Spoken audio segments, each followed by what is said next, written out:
இந்த பொண்ணு ரொம்பவே ஆசாசியா ஃப்ரீஸ் பண்ணப்பட்ட ஒரு மீனை வாங்குறாங்க. பட் இந்த பொண்ணோட அம்மாவும் இதெல்லாம் உடம்புக்கு நல்லது இல்ல, இதுல நியூக்ளியர் கண்டாமினேட் ரொம்பவே அதிகமா இருக்கும், சோ இது வேணான்னு சொல்லிடுறாங்க. அப்புறம் இந்த பொண்ணு ஒரு சிக்கனையும் வாங்குறா. சிக்கன் எல்லாம் உடம்புக்கு அன்ஹெல்தி, இந்த மாதிரி ஃபுட்ஸ் எல்லாம் நீ சாப்பிடவே கூடாது அப்படின்னு சொல்லி அதையும் புடிங்கி வச்சிடுறாங்க. இதனால இந்த பொண்ணு ரொம்பவே கோவமா அங்கிருந்து எதையுமே வாங்காம நடந்து வந்துட்டு இருக்காங்க. பட் அவங்க அம்மாவும் இந்த பொண்ணை தடுத்து நிறுத்தி, இன்னைக்கு உன்னுடைய பிறந்த நாள், உனக்கு பிடிச்ச எல்லாத்தையும் நீ இங்க வாங்கிக்கலாம் அப்படின்னு சொல்றாங்க. இந்த பொண்ணுமே வேண்டா வெறுப்பா அவங்க அம்மா மேல இருக்கிற கோவத்தை காமிச்சுக்கிட்டு அங்க இருக்கிற ஆப்பிள் பழத்தை கை நீட்டி எனக்கு இது வேணும்னு கேக்குறாங்க. பட் அதுக்கும் அவங்க அம்மா ஆப்பிள் பழம் தான் வீட்லயே இருக்கே, அப்புறம் எதுக்கு இதை வாங்கிக்கிட்டு அப்படின்னு சொல்லிடுறாங்க. அப்புறம் இந்த பொண்ணு கார் எடுத்துட்டு ரொம்பவே கோவமா அவங்க அம்மாவை கூட்டிட்டு வீட்டுக்கு வந்துட்டு இருக்காங்க. பட் அவங்க அம்மா இந்த பொண்ணை இன்னுமே திட்டிட்டு இருக்காங்க. இவ்வளவு நேரம் போய் ஊர் சுத்திட்டு நம்ம டைமா தான் வேஸ்ட் பண்ணிருக்கோம், எதுவுமே உருப்படியா வாங்கலன்னு கத்திட்டு இருக்காங்க. கார் எடுத்துக்கிட்டு திரும்பவும் சூப்பர் மார்க்கெட் வந்துட்டு, இப்ப நான் உங்களுக்கு பர்ச்சேஸ் பண்ணணும் அவ்வளவுதானே அப்படின்னு சொல்லி அந்த சூப்பர் மார்க்கெட்ல இந்த பொண்ணுக்கு பிடிச்ச எல்லா ஐட்டம்ஸையுமே எடுத்து எடுத்து வைக்கிறாங்க.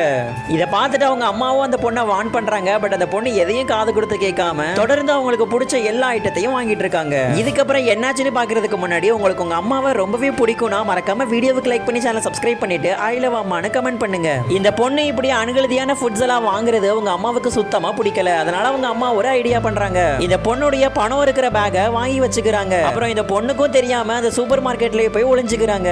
இந்த பொண்ணு பில்லு போட போகும்போது அவங்க கையில பணம் கொடுக்கறதுக்கு கையில பர்ஸே இல்ல. இந்த அம்மாவோட புத்திசாலித்தனத்தை பத்தி நீங்க என்ன நினைக்கிறீங்கன்னு கமெண்ட் பண்ணிட்டு போங்க.